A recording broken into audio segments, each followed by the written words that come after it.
Tapi sebelum kita masuk ke pemaparan Pak Dokter, tips Ya. singkat aja dok, tips singkat buat kita dok, tips singkat untuk menjaga supaya kesehatan kita dan imun kita tetap oke gitu di era ataupun di kondisi seperti sekarang dok, tips singkat dok.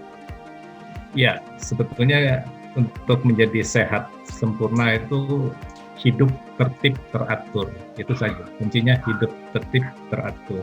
Karena kalau kita tanya orang-orang yang sudah sepuh gitu, kenapa kok bisa sehat sampai usia lanjut, ya mereka mengaku bahwa saya hidupnya teratur, tertib. Jadi kita generasi ke generasi belakangan yang kelihatan bahwa hidupnya ya agak kurang teratur ya. Jadi kuncinya hidup tertib teratur. Baik, kalau gitu dok, silakan untuk memberikan pemaparan materi di kesempatan malam hari ini. Ya. Dan juga mudah-mudahan teman bisa menyimak dengan baik. Untuk Dokter Hendrawan dipersilakan. Ya, terima kasih Mas Tito Suryawan. Ya, suaranya ngebas ya. Penyiar Ibu, itu Bapak, penyiar, pantas. Ya, Ibu, Bapak, Saudara, selamat malam. Assalamualaikum warahmatullahi wabarakatuh. Ya, senang sekali saya bisa hadir, dan setiap kali saya memberikan seminar dulu itu berarti teman saya bertambah ya. Jadi itu satu kegembiraan, kepuasan buat saya. Karena komitmen saya setelah pensiun 15 tahun lalu, saya ingin berbagi, dan saya memang keliling Indonesia membawakan seminar, diundang perusahaan, diundang departemen, instansi, paguyuban. Nah, senang, jadi berarti sekarang saya paling tidak nambah berpuluh-puluh teman baru. Salam kenal. Jadi COVID ini spesifik ya, spesifik. Artinya pandemi itu kan artinya semua dunia ya, semua negara lebih dari 200 itu mengalami itu. Jadi mengalami penderitaan, mengalami nasib yang sama. Sehingga saya kira belum pernah terjadi dalam sejarah kedokteran seperti sekarang bahwa sekian ribu ilmuwan di dunia dari 200 negara lebih secara serempak melakukan research ya untuk satu makhluk yang bernama COVID. Jadi COVID ini saya katakan cerdik ya. COVID ini tidak atau belum sepenuhnya kita kenal, sehingga masih sebagian di antara ilmuwan meraba-raba. Tapi satu hal barangkali bahwa kita tidak boleh lengah. Bulan lalu ada laporan di Malaysia, COVID-19 ini muncul strain. Strain itu artinya mungkin ya turunan ya atau jenis yang baru yang lebih ganas. Jadi saya terpikir mengerikan sekali ya ketika kita belum selesai ternyata muncul jenis strain yang lebih ganas itu di Malaysia. Saya khawatir Malaysia dengan kita dekat sekali sehingga virus ini masuk ke Indonesia besar kemungkinan. Ya kita lupakan dulu ya. Kita lupakan, tapi artinya kita harus tetap waspada bahwa yang lama saja pun kita belum selesai untuk menanggulanginya. Ya ini yang diminta topiknya ini, ya saya merasa terhormat diundang oleh Yayasan Arsari dan mudah-mudahan memberikan manfaat. Ya, kita mulai dengan sebetulnya yang inti adalah di sini ya. Bagaimana virus itu menular ya dengan cara yang sangat mudah yang sebelumnya kita tidak ketahui. Jadi waktu di awal ketika Wuhan mengalami serangan pertama, itu WHO masih mengatakan bahwa virus ini ditularkan secara percikan ludah, droplet ya. Droplet itu cuma percikan yang tidak lebih dari 2 meter. Dan itu yang menjadi patokan dan pegangan bahwa jaga jarak itu cukup 2 meter. Tapi setelah dengan berjalannya waktu dan temuan-temuan baru di Wuhan, ternyata tidak hanya seperti itu. Ternyata selain bisa droplet, jadi kalau droplet ada seorang pembawa virus yang tidak memakai masker, ya, itu paling jauh ya 2 meter kalau dia batuk. Paling jauh mungkin 6 meter kalau dia batuk tanpa masker. Tapi belakangan ditemukan bahwa selain droplet ada micro droplets. Micro berarti lebih halus, lebih lembut, ya, berupa serbuk yang jarak semburnya dari hidung maupun dari mulut itu bisa lebih dari 10 meter. Nah, ini yang sampai hari ini masyarakat belum semuanya mengetahui. Sehingga memakai masker itu masih belum sepenuhnya dihayati. Saya menjadi prihatin karena apa? Karena sebagian masyarakat kita yang kurang begitu sempurna memakai masker, itu tidak punya persepsi resiko yang sama dengan yang sudah menghayati. Artinya apa? Artinya kalau kita sedang memakai masker dan kita melepas sebentar pun sebetulnya kalau melihat adanya mikrodroplet, karena virus ini bukan saja jatuh di lantai, melainkan dia sudah berterbangan. Itu makanya hari-hari ini itu tempat-tempat yang tertutup, ya, di kantor, di mall, di restoran, di tempat ibadah yang tertutup dengan air condition, itu sangat berisiko tinggi untuk terjadinya penularan. Dan tempat ini sebetulnya yang tidak boleh dikunjungi, ya, pada saat PSBB seperti ini. Tapi sebagian besar masyarakat ya masih tetap melakukan itu, sehingga kita lihat setelah pelonggaran, ya, 2 minggu setelah pelonggaran pertama dulu, itu kasus melonjak. Karena apa? Karena protokol kesehatannya ada yang dilanggar, terutama dalam hal masker. Ilmu pengetahuan semakin lama semakin menemukan hal-hal yang lebih mengerikan sebetulnya. Jadi serbuk aerosol ini, mikrodroplet yang kalau satu orang saja tidak memakai masker, itu bisa lebih 10 meter, berterbangan lebih dari 3 meter. Jadi kalau di ruangan tertutup, di perkantoran misalnya, ini sangat berbahaya. Jadi satu saja itu menyebarkan ratusan ribu, jutaan virus. Itu makanya sekarang baru muncul klaster-klaster di perkantoran. Kenapa begitu? Karena nanti kita akan cerita, dan saya membaca survei dari teman-teman di yayasan. Saya menganalisis masih ada bahaya di situ. Selama kita masih berkontak dengan tempat-tempat publik, dengan angkutan transportasi umum, itu bahaya itu masih mengancam. Ya.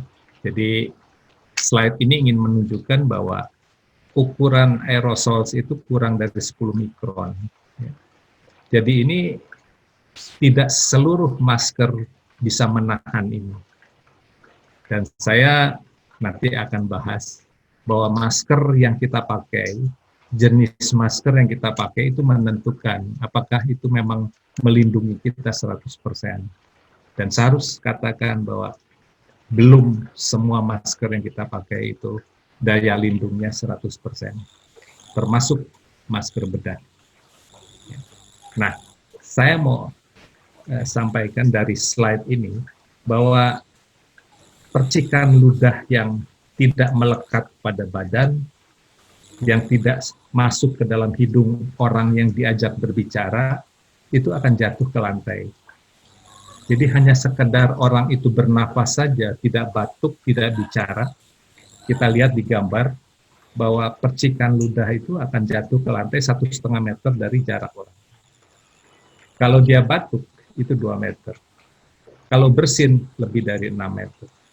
Jadi artinya apa? Walaupun di depan orang yang tidak memakai masker ini, kalau dia positif membawa virus, virus itu akan berjatuhan di lantai. Dari mana tahunya? Di Wuhan. Kita belajar rumah sakit di Wuhan, itu ternyata kedapatan bahwa lantainya itu banjir dengan COVID. Itu pada saat itu belum disadari. Sehingga penularan bisa menjadi lebih banyak karena orang dengan alas kaki menginjak lantai rumah sakit membawa pulang. Jadi sampai sekarang pun alas kaki, belum semua masyarakat tahu bahwa di alas kaki setelah kita ke tempat-tempat umum, apalagi ke rumah sakit, ke puskesmas, ke klinik-klinik, itu kemungkinan besar sudah melekat virusnya. Ya, jadi sekali lagi penularan COVID itu tidak seperti yang dianggap ketika awal, hanya berjarak 2 meter. Ini dengan asumsi bahwa orangnya tidak pakai masker. Itu makanya bahayanya kalau tidak pakai masker ya seperti ini. Satu saja di antara orang di tempat publik, entah di pasar, entah di mall. Kalau satu saja tidak pakai masker, dia sudah menyemburkan sekian juta virus. Oke, Mbak Suri, slide berikut. Nah, kita lihat bahwa paling banyak di tempat umum itu di mana virus itu bertebaran. Ternyata nomor satu, kalau kita lihat grafik ini, yang orange ini adalah di lantai. Seperti kedapatan di Wuhan, bahwa di lantai terutama rumah sakit, ya di tempat-tempat umum, termasuk di pasar tradisional, ya itu adanya di lantai. Nomor dua, adanya di bed pegangan, ya pegangan rel bed. Jadi kalau kita ke rumah sakit, nah itu banyak dipegang.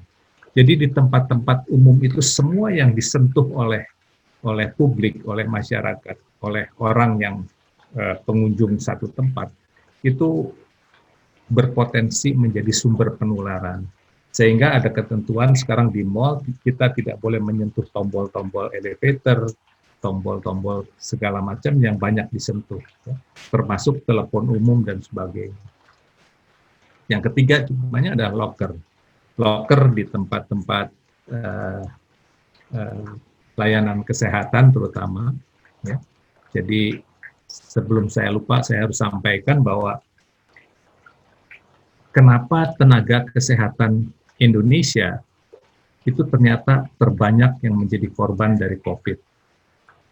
Terbanyak di dunia, bahkan yang meninggal. Saya menduga karena mungkin ketika melayani itu cukup memenuhi standar, ya, alat pelindung pakaiannya dan sebagainya. Tapi ketika istirahat, ketika di locker, ketika di ruang ganti, ya, ketika sedang makan bersama, mereka bersama-sama. Dan Bapak Ibu harus dan perlu ketahui bahwa masker yang kita pakai dari tempat umum itu kemungkinan sudah menempel virusnya di permukaan luar.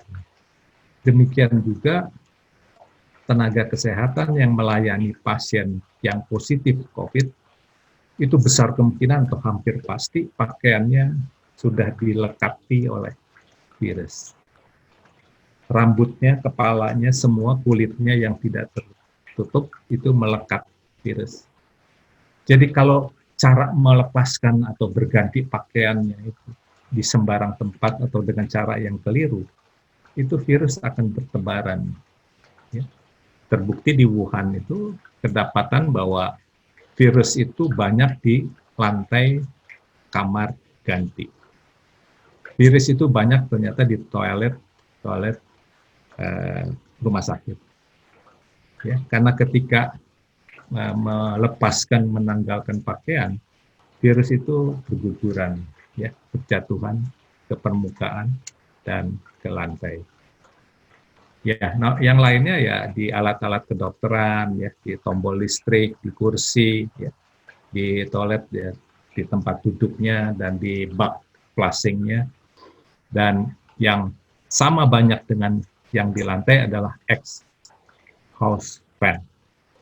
Jadi perhatikan Bapak Ibu, kalau berada di ruangan tertutup yang dengan aircon, itu waspada. Karena pertama kali kasus bahwa AC itu berbahaya ditemukan di Wuhan. Jadi korban orang yang sedang makan di restoran, itu ternyata yang menjadi korban tertularnya COVID, itu yang tempat duduknya itu nyentrong ya dengan AC yang ada di hadapan. Jadi exhaust ini yang menyemburkan angin ini yang membawa virus. Karena di antara orang-orang di restoran itu, kalau ada satu saja yang positif, tadi kita sudah lihat bahwa virusnya berterbangan bisa sampai 3 jam lama. Jadi di ruang tertutup begitu bahayanya, karena virusnya itu bisa berterbangan sekurang-kurangnya selama 3 jam. Jadi kalau ternyata udara di restoran ini ada yang cemaran COVID dan duduk kita berhadapan dengan aircon, itu kita pasti tertular. Jadi ini jadi perhatian, maka itu tempat ibadah, ya restoran, gym, kafe, gedung bioskop, ini sangat berisiko tinggi untuk menularkan. Dan ini harusnya dijauhi. Mohon slide.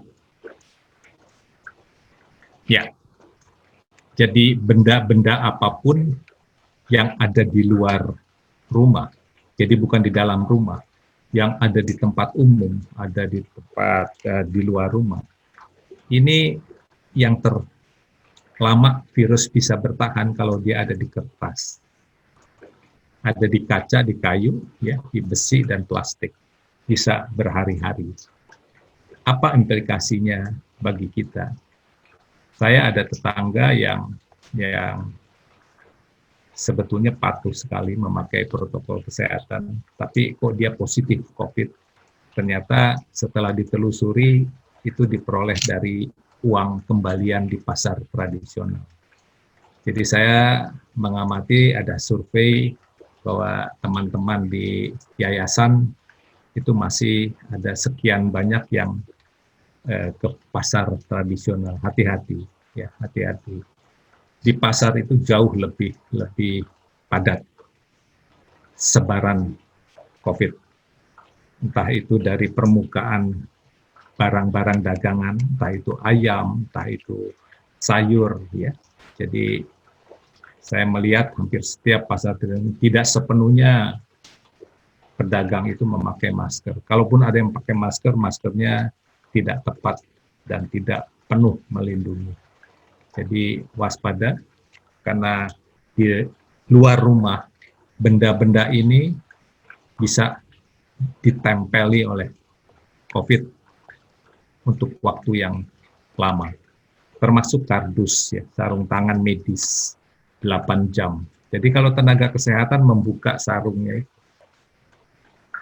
padahal di sarung ini sudah menempel COVID dan dibuang atau dilempar sembarangan, itu jatuhnya kan ke lantai, ke permukaan. Pada aluminium 8 jam, pada tembaga 4 jam, di udara bisa sampai 3 jam. Implikasinya apa? Bahwa kalau kita menerima barang dari luar, entah paket, entah apapun, termasuk surat, kita asumsikan bahwa ini sudah tersentuh oleh orang yang positif COVID. Jadi itu sebab kita harus lebih sering cuci tangan, karena kita tidak sadar menerima apa saja dari luar. Apalagi kita dari tempat-tempat publik. Ya. Ini sangat berisiko. Jadi sekali lagi, semua barang yang ada dan berasal dari luar rumah harus diasumsikan barang ini sudah tercemar, sudah dilekati, sudah ditempeli oleh COVID. Ya, slide. Nah, ini simulasi, ya. Kalau di pesawat udara ada satu pembawa virus yang tidak memakai masker, kita lihat airborne-nya itu. Jadi penularan itu bukan percikan saja, bukan droplet, tapi airborne. Artinya kan berterbangan di udara. Ya, kita lihat sebelah kanan, itu sebarannya virusnya hampir menyeluruh kabin pesawat. Jadi artinya apa? Menjaga jarak hanya satu kursi, dua baris, itu hampir tidak ada artinya kalau satu orang tidak memakai masker atau memakai maskernya tidak tepat. Karena sering-sering memakai masker, posisinya di bawah hidung. Jadi artinya masih mengeluarkan udara pernafasan kalau dia positif COVID dan itu menyebarkan ke seluruh pesawat. Jadi pesawat ini menjadi sumber yang harus kita waspadai. Kalau kita berpesawat, hati-hati. Ya. Melihat orang yang tidak sempurna memakai masker, kita wajib menegur. Ya, wajib menegur. Karena itu bisa jadi malapetaka buat semua penumpang. Tidak ada ampun, tidak ada kekecualian. Ya, tolong slide. Nah, ini suka ada yang bertanya, Dok, kalau jalan kaki, kalau kita pagi-pagi jogging atau apa, apakah bahaya? Bahaya kalau ada orang yang sedang jalan atau berlari tidak memakai masker. Ya, kita lihat sebarannya, ya, sebaran butiran-butiran aerosol ini sedemikian melebar, meluas, terutama kalau di depan kita ada orang berlari. Berlari berarti nafasnya itu kan lebih keras. Kalau dia positif, nafas yang keras itu menyebar ke belakang. Kalau kita berada di posisi belakang orang yang tidak pakai masker dan dia positif, kita kena. Walaupun kita pakai masker. Mengapa? Walaupun kita pakai masker, kita selalu ada celah. Ya. Celah di bawah mata. Itu masker belum tentu sepenuhnya tertutup. Maka sekarang pakai face shield, ya mungkin lebih membantu. Tapi yang salah adalah orang di tempat umum memakai face shield, maskernya dilepas. Face shield tidak lebih bagus, tidak lebih melindungi daripada masker. Masker lebih melindungi. Cuman menambah face shield artinya tidak langsung tersembur, ya ada penghalang dibandingkan kalau tidak pakai face shield. Dan face shield khususnya dipakai oleh mereka yang melayani publik ya di loket-loket ya, pegawai bank, orang-orang yang berhadapan dengan klien, dengan pelanggan. Ya, slide. Nah, ini kita lihat. Jadi jarak sejauh apapun kita tahu bahwa micro droplet itu bisa sampai 10 meter. Jadi jarak menjadi tidak ada artinya, apalagi hanya 2 meter.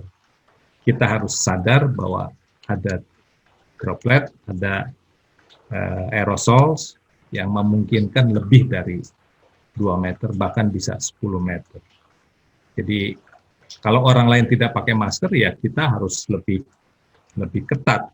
Dan nanti kita akan cerita masker yang seperti apa, bagaimana cara memakainya, bagaimana cara melepasnya, itu menentukan juga apakah kita terlindung 100%.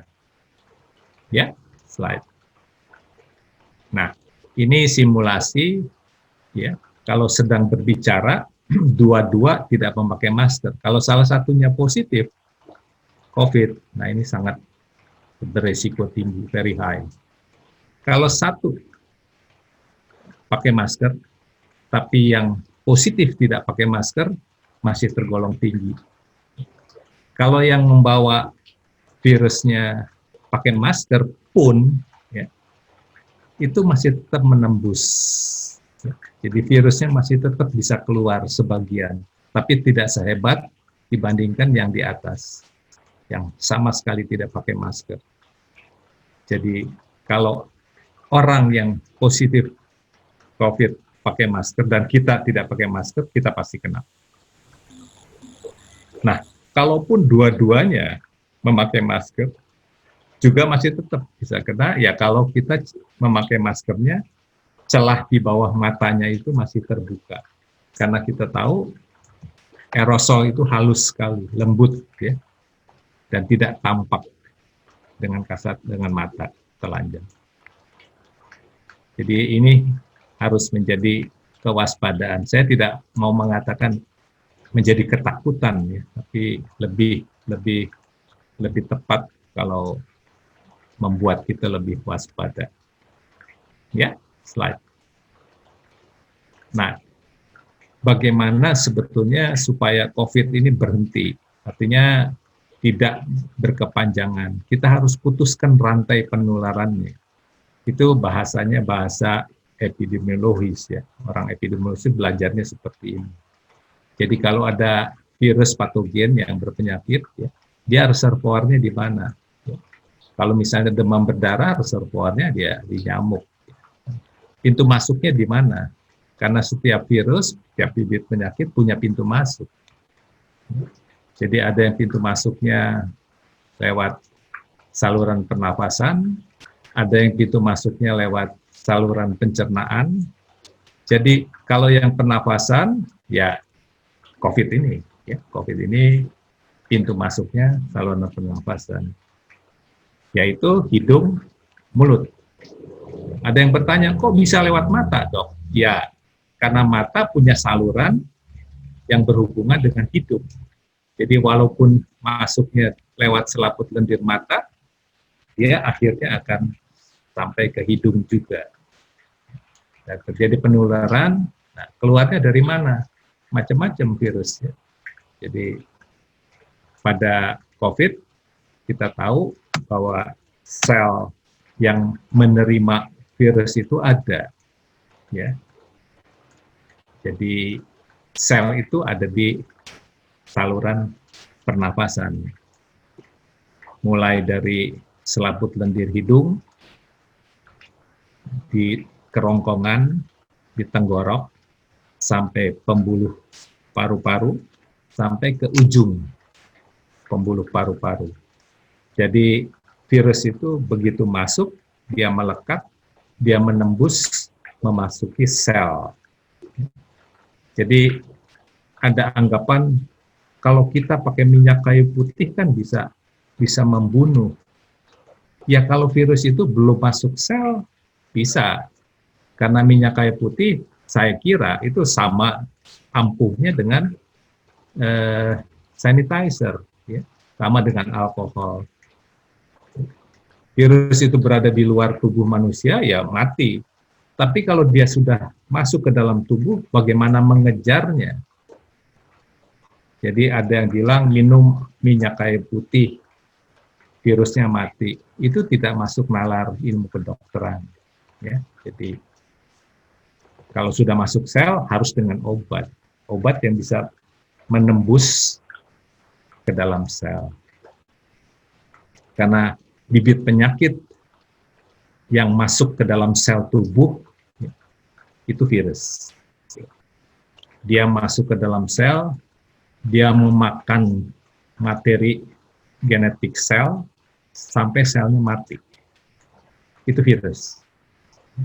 Dan ukuran virus ini 1/100 dari besarnya sel tubuh kita. Tapi begitu dia berbiak-biak, itu bisa jutaan. Dia replikasi, bisa berjuta-juta.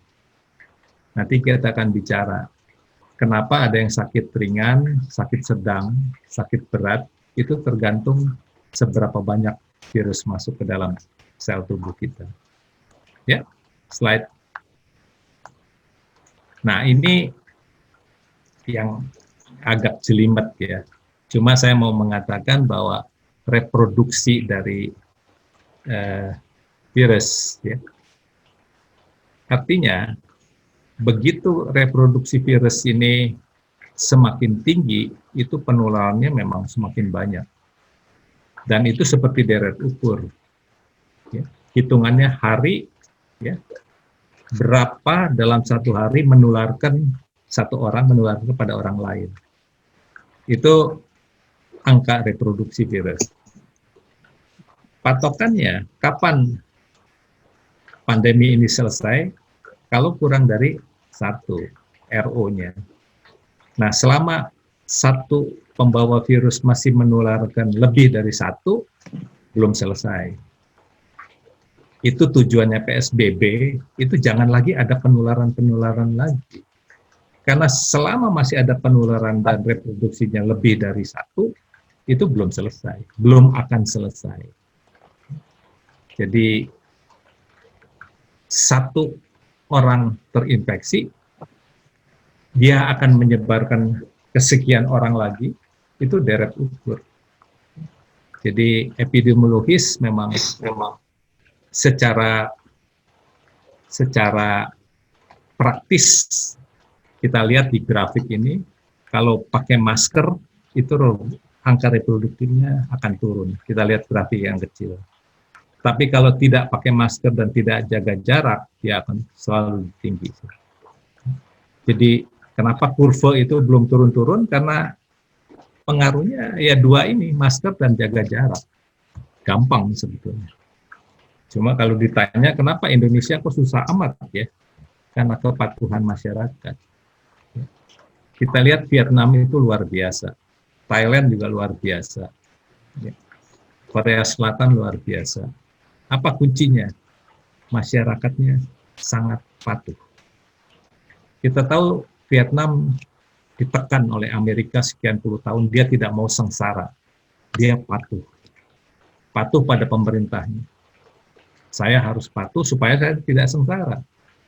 Thailand, negara kerajaan, patuh dengan raja. Perintah apapun dilakukan. Nah, ternyata kita belajar dari negara-negara yang masyarakatnya patuh, kita bandingkan dengan Malaysia saja. Kita jauh. Malaysia sudah hampir selesai. Kita belum, karena masalahnya kepatuhan ini. Yang sebetulnya gampang dilakukan. Saya tidak terlalu menyalahkan ya. Tidak terlalu menyalahkan. Karena apa? Kondisinya masyarakat kita sebagian besar masih, pendidikannya mungkin belum bisa ikut menghayati.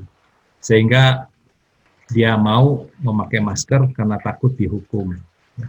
Itu tidak menyelesaikan. Seharusnya saya mau pakai masker karena saya mau menyelamatkan diri saya dan menyelamatkan orang lain dan menyelamatkan ekonomi negara. Nah, harus sampai pada sikap yang seperti itu. Untuk sampai ke situ harus ada edukasi, komunikasi, informasi yang terus-menerus bahwa kalau kamu pakai masker sebetulnya kamu menolong diri sendiri, ya, tidak mencelakakan orang lain dan menyelamatkan negara dari keruntuhan ekonomi.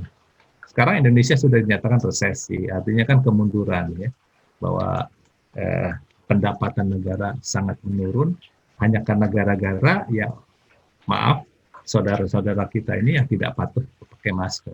Kuncinya di situ, hanya di situ. Ya, oke, slide. Nah, angka reproduksi COVID ini ya, yang tadi saya jelaskan ini diperlihatkan lagi. Ya, kalau dia sudah mendatar, ya, reproduksinya setengah, ini sudah selesai artinya. Jadi di satu negara sudah selesai, di satu wilayah sudah selesai.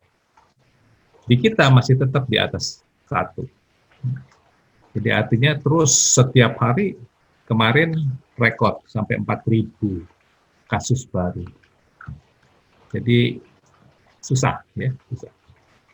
Kalau saya amati di TV ya, masih bergerombol, berkerumun tanpa masker. Ya. Ada. Ya, seperti itu. Ya, saya kira slide. Nah, ini tentang masker. Saya prihatin, ya, prihatin artinya masker dipakai asal masker saja. Entah itu bahannya apa, terutama yang kain, itu saya yakin belum sepenuhnya bisa melindungi. Kita tahu kita mengandalkan masker supaya kita selamat, supaya kita tidak sampai tertular. Tapi kalau masker yang kita pilih dan tidak diberitahu bahwa yang masker yang kita pilih itu keliru, itu kan membahayakan. Di Asia saja masker yang terbuat dari kain yang laku keras. Kalau kita lihat, masker bedah yang hijau biru itu pun 89% daya lindung, tidak 100%. Masker yang paling dipakai oleh dokter itu 95, N95 itu juga 95% melindungi. Apalagi yang bukan masker bedah. Itu pasti di bawah 90, 86%, ya, 73, 70, 68. Apalagi cuman seperti kaos, ya, seperti kaos. Artinya itu virus masih bisa menembus. Jadi keberhasilan kita, keselamatan kita ditentukan juga oleh pilihan masker kita apakah melindungi sepenuhnya. Dari kain is okay, tapi harus betul-betul diyakinkan, misalnya dibikin 3 lapis. Tapi jenis kain apa? Bukan sekadar asal kain saja. Kalau dia terlalu tebal, betul dia melindungi virus masuk. Tapi kan nafas kita menjadi sangat berat untuk bernafas karena kainnya terlalu tebal. Terlalu tipis, nafas kita lancar, tapi virus gampang masuk. Jadi sekali lagi, kalau bisa sih kita tetap pakai masker bedah, ya, masih lebih melindungi. Ya, slide. Apa yang terjadi kalau kita dimasuki oleh COVID? Ya, kita tahu COVID itu kita lihat paru-paru ini kira-kira seperti ini gambarannya. Masuk dari hidung, dari mulut, menembus langsung ke kerongkongan. Ini batang ini kerongkongan. Kerongkongan ini ada di depan dari saluran makan, ya. Jadi saluran nafas, pipanya ada di depan, di belakangnya itu saluran makan. Ya. Nah, pipa ini, bronchus ini, itu bercabang. Cabang-cabangnya seperti akar tanaman, ya. Semakin lama semakin halus kecil, dan di ujungnya itu yang kita sebut alveolus, ada di gambar kanan bawah, seperti balon-balon kecil. Nah, alveolus ini tempat berpindahnya oksigen yang dari pernafasan ini, di alveolus ini diambil oleh darah, pembuluh darah ini. Jadi berpindahnya oksigen ke dalam darah itu berlangsung di alveolus. Kenapa saya harus ceritakan sedetail ini? Karena alveolus ini yang mengalami kerusakan diserang oleh COVID. Ada ratusan ribu alveolus. Seberapa banyak dia dirusak oleh virus, seberapa berat serangan virus terjadi pada seseorang. Nah, kalau alveolusnya rusak, berarti walaupun udaranya masuk, walaupun diberikan ventilator, ya, diberikan oksigen, tetap saja yang menerima ini tidak bisa memindahkan ke dalam darah, sehingga tubuh kekurangan oksigen, meninggal.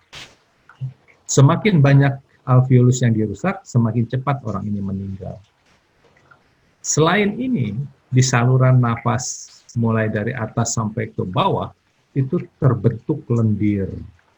Akibat adanya virus ini terbentuk lendir yang seperti agar-agar kental. Sehingga walaupun pernafasannya lancar, ya, masih bisa nafas, udara pernafasan itu tertahan, tersumbat karena adanya lendir.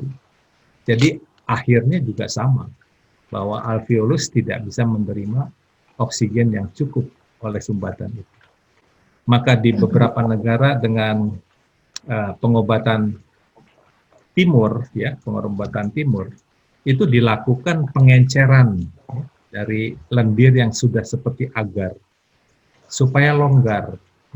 Jadi percuma kita obati, ya, kita perbaiki paru-parunya, tapi salurannya tersumbat, akhirnya juga sama, oksigen tidak bisa masuk. Ya, slide. Nah, yang terjadi diagramnya di alveolus ini seperti ini, mekanisme. Di sini sel darah putih menyerang, ya, sistem kekebalan kita bekerja, sehingga bisa terjadi apa yang disebut cytokine storm, ya. Jadi badai sitokin. Nah, badai yang berlebihan ini yang menimbulkan penyakit itu menjadi tergolong berat. Itu makanya orang dengan COVID katanya jangan diberikan obat-obatan golongan imunomodulator. Kita tahu ada obat-obatan yang tergolong ini supaya meningkatkan kekebalan tubuh. Tapi orang yang sedang COVID kalau diberikan ini, reaksi di sini berlebihan. Reaksi peperangan antara sistem kekebalan dengan COVID itu sangat berlebihan sehingga menimbulkan badai sitokin. Ya, slide. Nah, pada orang yang paru-parunya terserang oleh COVID, saya harus sampaikan tidak semua yang terserang COVID pasti paru-parunya terserang begitu. Karena COVID penyakit 1001 macam wajah. 1001 wajah. Tidak jelas, sering-sering tidak jelas. Nanti kita akan cerita tentang gejala COVID. Tapi yang spesifik, yang khas, kalau dia pada paru-paru, gambarannya memang gampang ditebak. Jadi kalau orang dicurigai positif COVID, biasanya dokter langsung lakukan scan pada paru-paru atau sekurang-kurangnya foto ronsen. Di situ akan kelihatan bahwa gambarannya seperti dasar gelas, ya, ground glass opacity. Jadi buram seperti dasar gelas, dan itu khas pada COVID. Tapi saya katakan bahwa sering-sering gejalanya tidak spesifik, cuma demam, pegal-pegal, badan sakit, ngilu, demamnya tidak turun. Nah, saya harus sampaikan pada Bapak Ibu Saudara sekalian, pada musim COVID, ya, apapun keluhannya, kita harus pikirkan kemungkinan ini COVID, supaya tidak terlambat. Apalagi kalau kita ada kontak, ya. Kita ada riwayat ketemu atau habis membesuk orang yang COVID, atau berbicara atau bertemu, itu lebih harus dipikirkan bahwa kemungkinan kita COVID kalau kita demam, kalau kita pegal-pegal, kalau kita tidak enak badan dan sebagainya. Lalu apa yang mungkin bisa dilakukan di luar pemeriksaan yang terlalu rumit? Pemeriksaan darah. Sebetulnya dengan pemeriksaan darah kita bisa melihat bahwa kemungkinan besar kita suspek ini COVID kalau ada 5 penanda. Ya. Pemeriksaan darah rutin tidak usah yang spesial, tapi yang rutin saja. Kalau dia perbandingan neutrofil dengan limfositnya itu meninggi, kita tahu neutrofil itu kalau pemeriksaan sel darah putih, leukosit, itu ada diferensiasinya, ya, jenis-jenisnya, basofil dan neutrofil, limfosit. Nah, neutrofil dibandingkan dengan limfosit itu perbandingannya lebih dari 3, itu satu penanda. Kedua, monosit yang biasanya kecil di bawah 8. Kalau dia mulai di atas 8, kita juga curiga, itu satu penanda bahwa orang ini kemungkinan COVID. Yang ketiga, kalau leukositnya, jumlah sel darah putihnya menurun, itu khas untuk virus. Yang keempat itu kalau C-reaktif protein, CRP itu meningkat. Dan satu lagi, kalau laju endap darah meningkat. Nah, kalau diperiksa darah rutin, orang cuma demam-demam saja ternyata menunjukkan yang 5 ini, waspada. Ya, karena ini suspek sudah kemungkinan besar COVID. Ya, slide. Nah, kita lihat gejala-gejala yang umum, ya, tapi yang paling sering, paling banyak ditemukan adalah demam. Susahnya apa? Demam milik banyak penyakit, bukan saja COVID. Orang sedang flu demam, ya. Orang infeksi yang lain demam. Tapi demam pada COVID juga tidak bisa dibedakan seperti orang typhoid, orang tifus.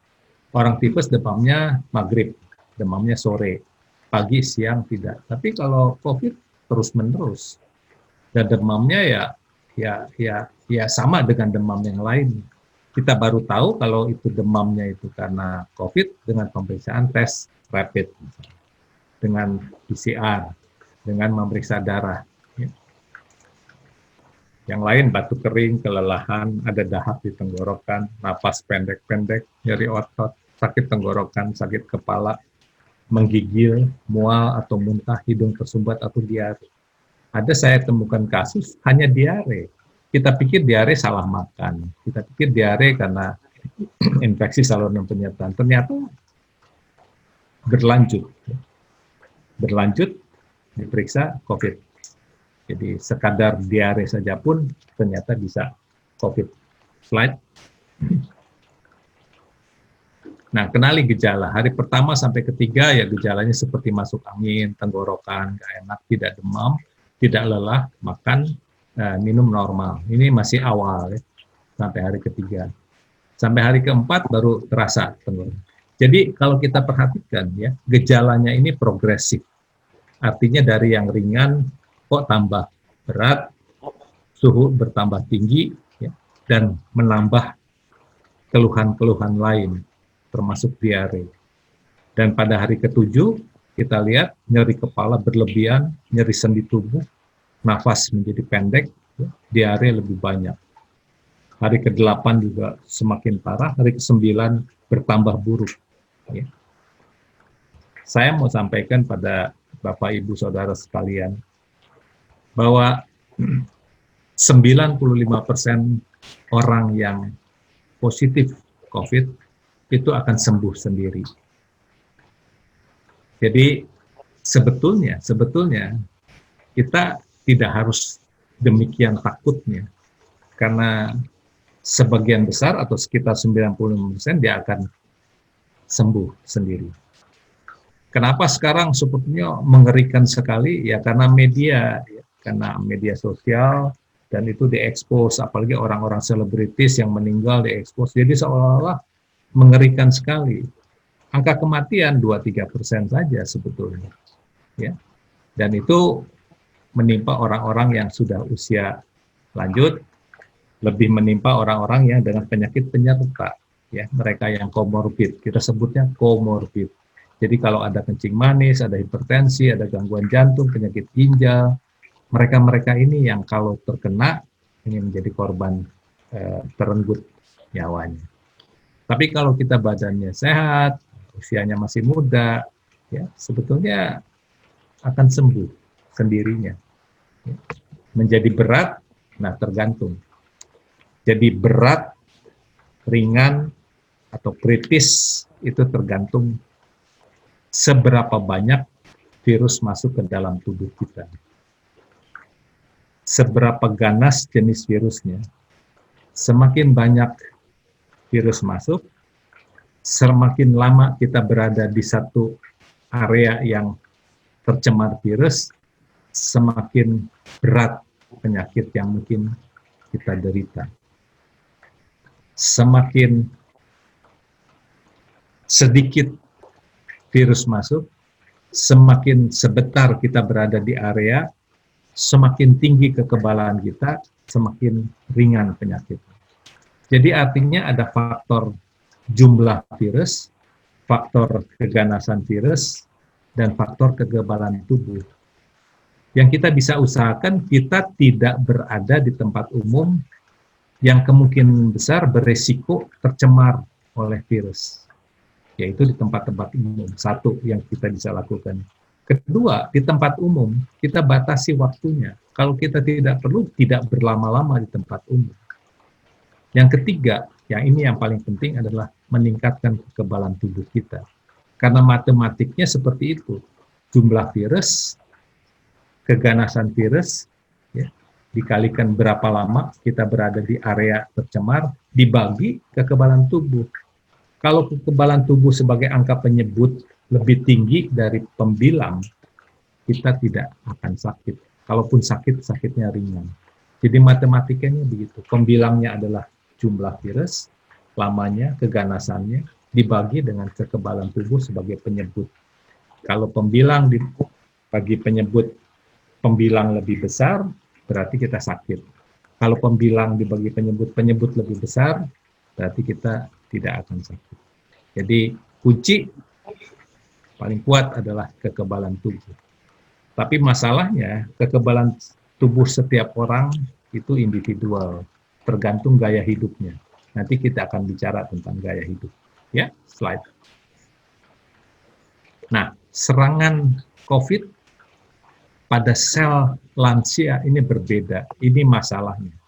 Itu makanya mereka yang sudah berusia 60 tahun ke atas seberapa bisa tidak keluar rumah, ini alasan. Kalau dia sampai dihinggapi oleh COVID, itu jauh lebih berat. Ya, dan sering-sering cenderung menjadi kritis. Sering-sering tidak tertolong dan ini kelompok yang menjadi korban. Ya. Angka kematian tinggi pada kelompok lansia. Jadi ini penjelasan secara ilmiah mungkin terlalu rumit ya. Saya tidak perlu, ini cuma prinsipnya bahwa COVID pada sel lansia itu berbeda. Jadi lebih merusak. Ya, slide. Sel tubuh lansia rentan terhadap infeksi virus, ya. Jadi terapi strategis senoterapeutik.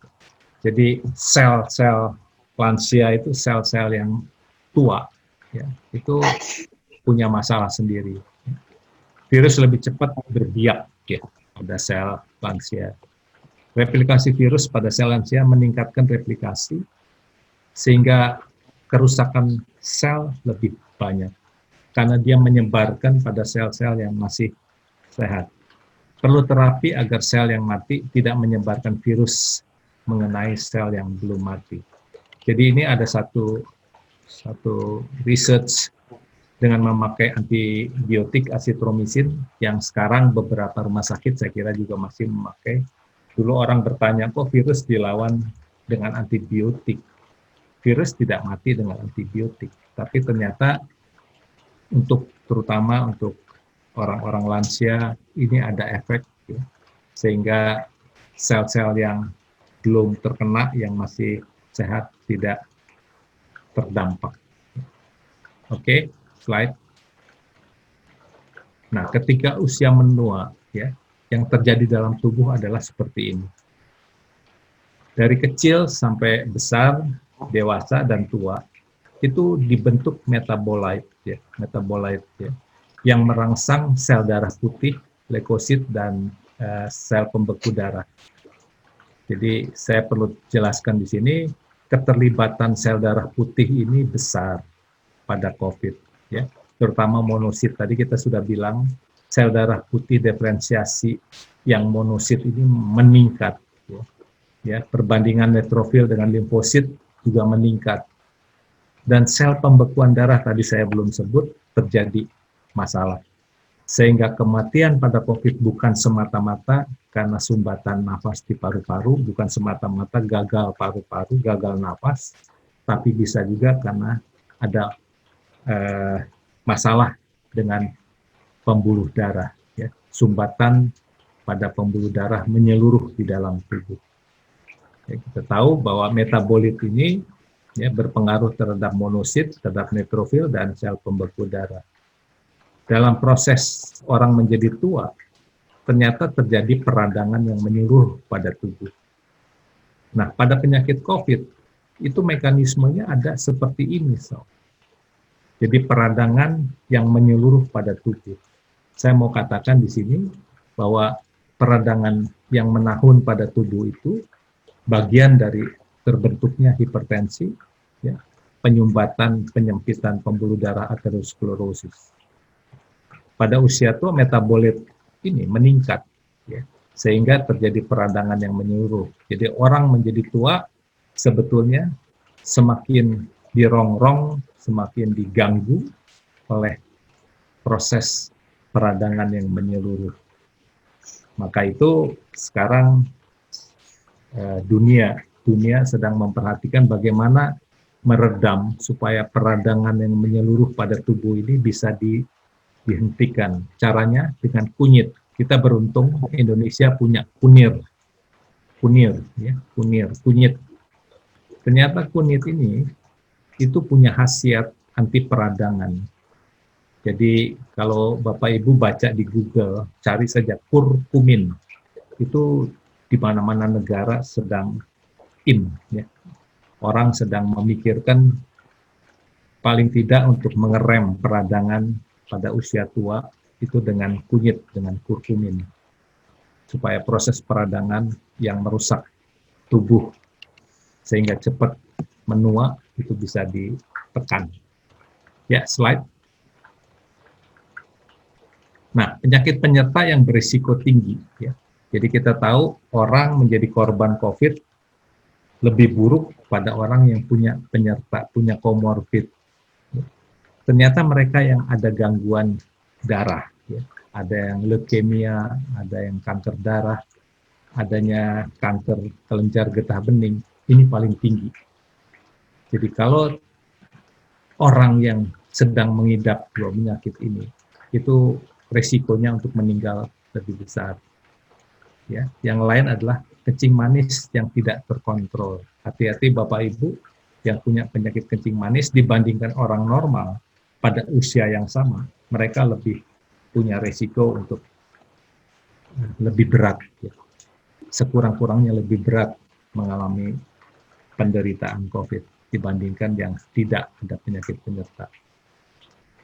Yang gemuk juga seperti itu, hati-hati. Gemuk bukan saja harus diperhatikan terhadap COVID, tapi secara umum gemuk itu bom waktu.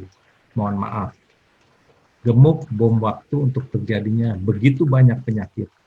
Maka nasihat hikmah buat kita adalah anak-anak cucu kita sebaiknya tidak gemuk sejak kecil. Karena gemuk sejak kecil akan terbawa sampai usia dewasa. Bayi lahir itu tidak lebih 3 kilo. Ya. Jadi ketika umur 1 tahun cuma 9 kilo. Sekarang bayi-bayi di atas 10 kilo umur 1 tahun. Jadi artinya selnya besar-besar. Jadi gemuk itu bermasalah. Ya. Penyakit hati juga begitu. Ya. Ada penyakit asma, ya. Gangguan paru-paru, pernah TBC. Ya. Laki-laki dibandingkan perempuan, laki-laki lebih berat. Ya. Kegemukan, penyakit jantung yang sudah menaun, ya, seperti itu. Jadi perhatikan mereka, Bapak Ibu yang punya masalah ini harus lebih waspada.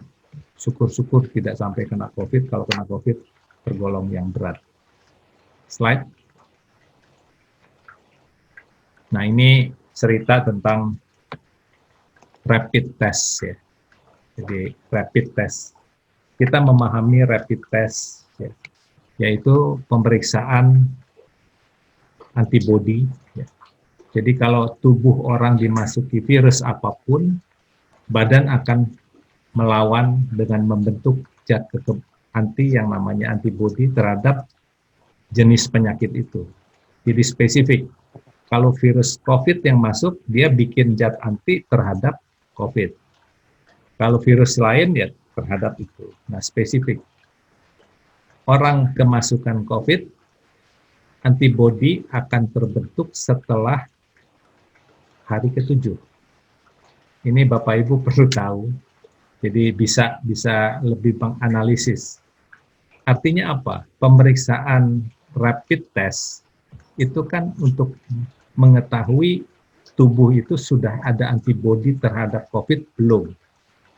Jadi kalau rapid test itu diperiksanya sebelum hari ke-7 sejak masuknya virus COVID, dia tidak akan memberikan hasil positif. Karena antibodinya belum ada. Artinya apa? Orang sudah kemasukan virus, diperiksa rapid test, hasilnya negatif. Negatif ini negatif palsu. False negatif.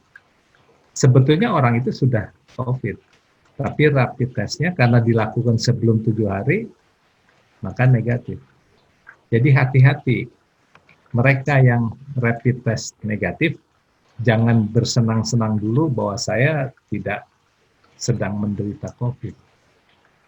Lalu bagaimana tahunya bahwa dia sebetulnya, orang ini pernah ada riwayat terdampak.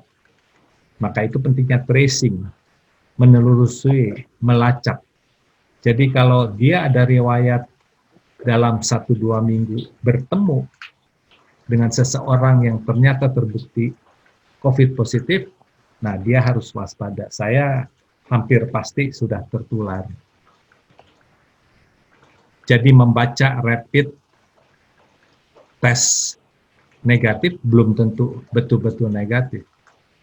Maka perlu diulang. Pada orang yang tersangka betul kuat dia terdampak, harus diulang. Karena begitu setelah hari ke-7 dia akan positif kalau memang betul dia positif COVID. Nah, antibodi yang terbentuk, kita lihat yang warna hijau. Yang biru ini virusnya. Yang warna hijau, ini antibodi IgM, imunoglobulin M. Itu menandakan pertama kali diserang oleh COVID. Itu IgM. Jadi kalau kita ke lab, itu akan periksa IgM, IgG. IgG itu kekebalan antibodi untuk waktu yang lama. Dan biasanya lebih lama. Kekebalan yang pertama, IgM, itu dalam hari ke-21 itu sudah hilang. Ya. Jadi kalau kita periksa ya, orang sakit COVID, positif COVID, diperiksa hari ke-21 setelah itu rapid testnya negatif. Yang IgM. Tapi yang IgG, yang merah ini, itu akan positif. Jadi artinya orang ini sudah menyembuh terhadap COVID. Karena kekebalan yang merah ini meningkat. Sampai berbulan-bulan. Terhadap COVID belum tahu sampai bertahan berapa lama. Kita tahu kalau cacar itu seumur hidup. Sekali orang kena cacar, kekebalannya seumur hidup, tidak akan berulang. Campak juga begitu, measles. Itu juga kekebalan COVID kita belum tahu seberapa lama, seberapa bulan, seberapa tahun. Kita belum tahu. Nah, sekarang apa bedanya dengan PCR? PCR itu memeriksa untuk menemukan virusnya. Caranya bukan diambil darah. Kalau tadi diambil darah karena untuk memeriksa dalam darahnya ada antibodi nggak terhadap COVID. Tapi menemukan virus, karena kita tahu pintu masuknya hidung dan tenggorokan, itu yang diambil swab. Swab itu apus tenggorok. Sebetulnya istilahnya apus tenggorok. Apus tenggorok. Jadi dengan mengusap, itu mudah-mudahan ketemu virusnya. Ini ditentukan oleh teknik mengambilnya. Bisa terjadi orang yang sebetulnya positif COVID, tapi pengambilannya kurang tepat, itu bisa negatif. Itu satu kesalahan. Kedua, kalau mengambilnya itu sebelum hari kedua, orang itu negatif. Jadi pemeriksaan PCR baru positif kalau setelah hari kedua masuknya virus. Jadi sama tadi dengan rapid, jangan senang dulu. Terutama orang yang tersangka bahwa dia terdampak, itu mestinya nggak pasti, karena negatifnya itu mungkin negatif false negatif. Nah, lalu kalau orang sudah sembuh dari COVID, berapa lama virusnya masih ada? Umumnya sampai 14 hari. Setelah 14 hari, virusnya sudah punah kalau dia sudah sembuh. Yang ada adalah virus-virus yang mati. Nah, virus yang mati dengan PCR itu juga masih positif.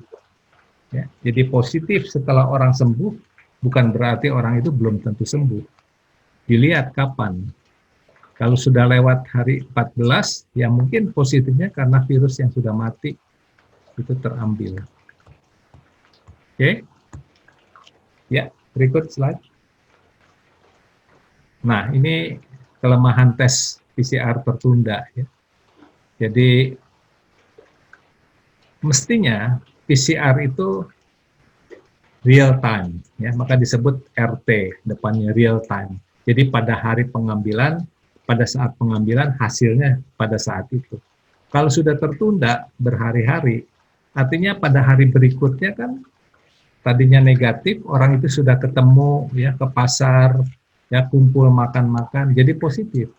Jadi nilai hasil pemeriksaan pertama tidak ada artinya. Karena ketika periksa pertama baru hasilnya 3 hari, dan orang itu sudah ke tempat umum, sudah ngobrol, ketemu orang-orang, menjadi positif. Padahal hasilnya negatif. Itu yang maka disebut, dok, saya diperiksa PCR negatif.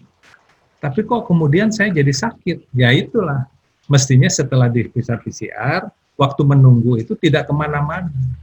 Kalau dia masih ke pasar, masih makan siang bersama, ke pantai, ke bar, ya, pesta, ya. Jadi hasilnya jadi membingungkan.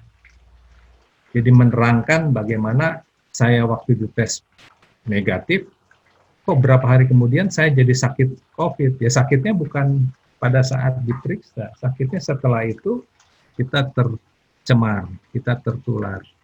Ya, slide. Nah, aman dilakukan apa sebetulnya? Berjalan sekitar rumah. Jadi ada orang yang sangat takut, tidak berani keluar rumah, sebetulnya silakan saja. Selama berjalan sekitar rumah, ya, itu nggak masalah. Berkebun, bermain halaman rumah, membersihkan rumah, membaca buku, mendengarkan musik, memasak bersama anak, memainkan permainan keluarga, naik kendaraan pribadi, dan grup video call. Jadi ini semua masih bisa dilakukan. Oke, slide. Nah, COVID-19 jenis baru yang tadi di awal saya katakan mengerikan. Ya. COVID ini selalu berubah-ubah. Ya. Jadi mutasinya sering. Ya. Kita takut. Dan semakin dia sering berubah sifat, itu semakin sukar kita bikin vaksin. Karena vaksin yang kita buat dari bahan yang lama, ternyata bahan virus yang baru yang muncul. Jadi yang dibuat dari bahan virus lama tidak lagi bisa mengebalkan terhadap virus yang sudah berubah. Ini yang masalah dalam hal vaksin. Baik dok, silakan untuk penutup di kesempatan malam ini. Iya, saya kira sih kita jangan lengah, jangan lalai ya. Karena musuh kita tidak kelihatan. Jadi COVID saja yang di hadapan COVID, semua lapisan, semua strata itu akan tumbang ya.